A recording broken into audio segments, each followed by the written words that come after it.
It's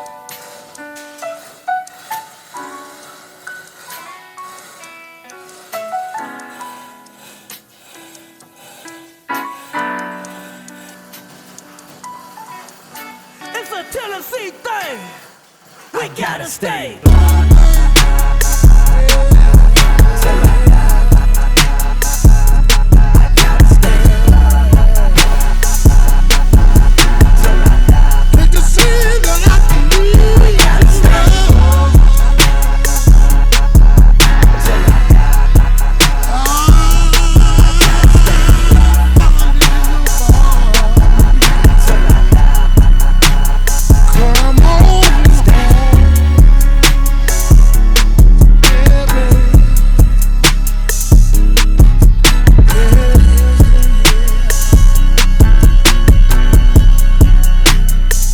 How you going, guys? Welcome back to another Chaser episode. This week, I'm going to be tackling the ABS unit, getting that removed and putting in the Hell's kit. Then we're going to be fixing up this wiring loom. So that's my plan for this weekend. I'll try to get most of that done and hopefully looking good.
So what I'm going to do now is remove the bracketry that was housing the ABS unit, and then I'm going to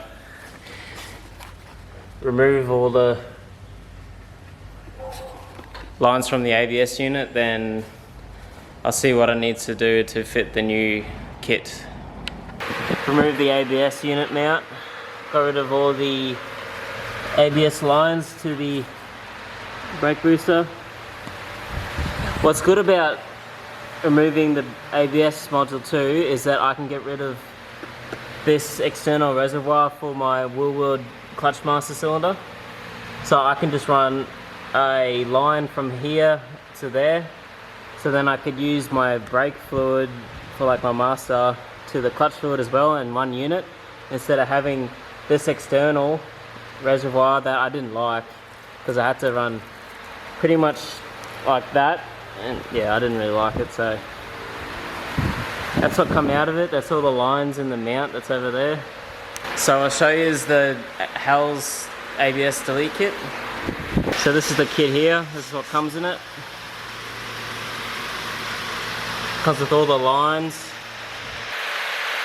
and the instructions are pretty self-explanatory. So I'll try to get that fitted in. Let's see how it looks. Righto, so I've connected the lines.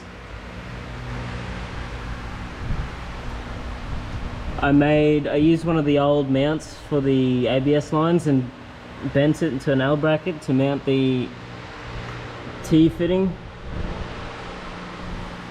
Then I P-clamped the line into the existing hole from the ABS lines. Ran it up, P-clamp to here. Then I'm just going to zip tie it to the So the hard line here, up out of the way so it's cleaner. So now I'm going to tackle the front ABS lines, see how it turns out. To do the front ABS lines, I have to remove the existing hard lines, which I've still got here.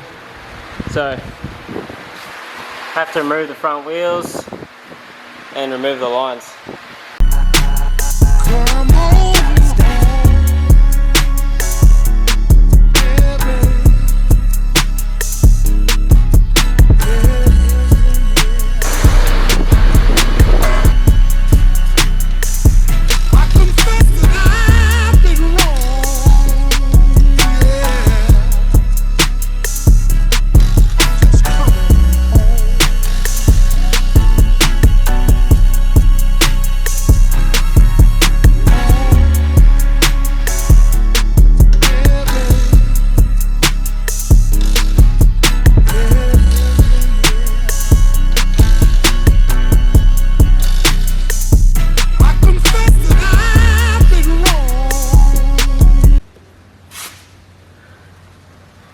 So we just got to remove that fitting there, and I can pull that hard line out, then put the new one in. Brake line's in.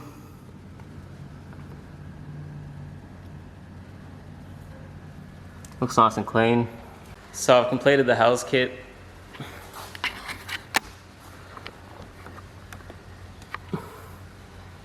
So I've got the two fittings there, the banjo fittings, goes into the T-piece.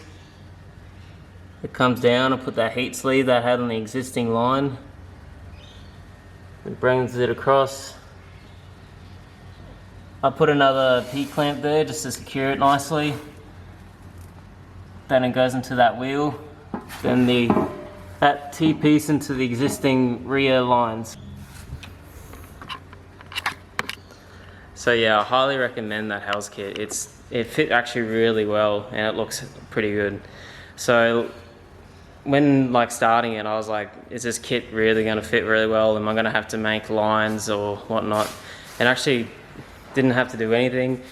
Fit really well, so highly recommend it. So yeah, I'll come back tomorrow and finish this wiring harness off.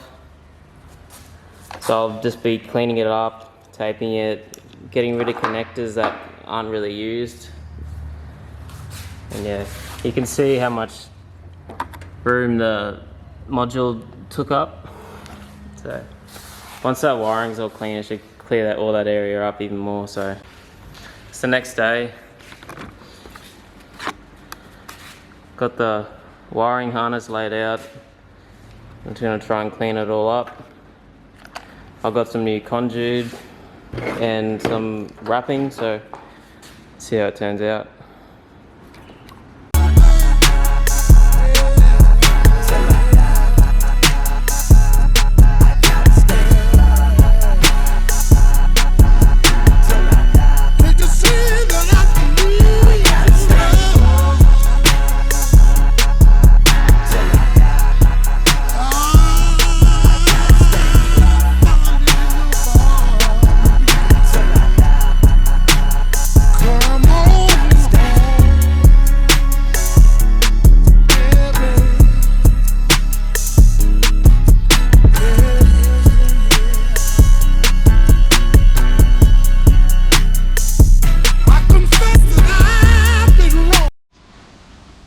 Man, this harness is like fucking annoying me. Like, all those weren't connected or anything, just cut. Who knows what they're for? Well, at least it's gonna simplify it all. And these are the old stock injector plugs.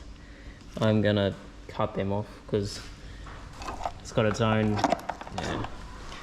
Old Japanese cars, if they've been through a few hands, like the wiring harness could be just eaten up.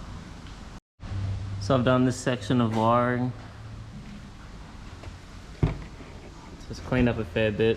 So now I've got to do the rest of this stuff. Like even that, what's that gonna do? So I'm gonna have to cut that off. And I'm hoping it all works after I've cut a whole bunch of stuff off. If not, I'll just buy another wiring harness. It'll just be easier, but I'm gonna put this all together and see if it all works once the engine's in.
Righto, so I've done half of it, so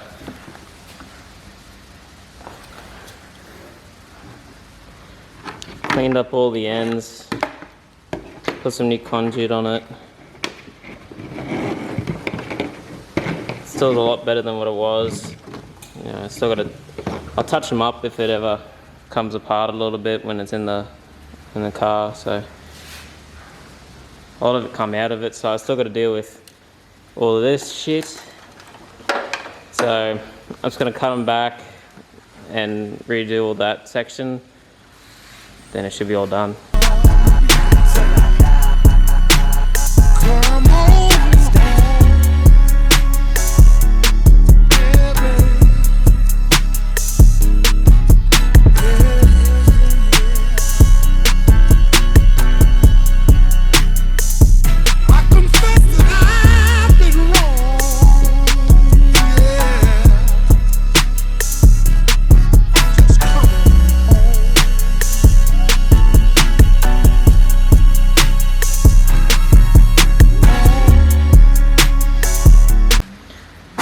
So finished the loom, it's all wrapped, looking a lot better than before. I still have to finish doing these two. This one is the cam sensor, which the plug broke and the wiring come out of it, so I ordered a new one from Colby's. Then I think this is the gearbox wiring. I'm pretty 100% sure that is. I'm just going to cut that off because my TR6060 swap doesn't need it at all. So I'm just going to cut that off, but leave it enough so if I do need it for some reason, I can just solder it back together. But yeah, that's all the wiring and crap that come out of it. So yeah, pretty happy with that. Looks a hell of a lot cleaner than what it was. So that's going to do it for this episode. At the moment, all I really got to do now is wait for the machining on the block. But what I'm going to do is I've got to take my housings and the stuff I need power wash so I can put them in the hot wash at work. So it cleans them up real good. Then hopefully can get the block machined soon. So I'll getting the head checked over. So hopefully that's done all soon. I'd like to thank everyone who's been watching my video so far. It's been really good getting the feedback from yous, and yeah, I really appreciate it. Just trying to address some of the comments that I've been getting. Like someone reckons that my T.3s are fake. They're not, so there you go. But yeah, other than that, it's been good making the videos and keen to be making more once this thing's done. So stay tuned for the next episode, whenever that will be, and thank you. Cheers.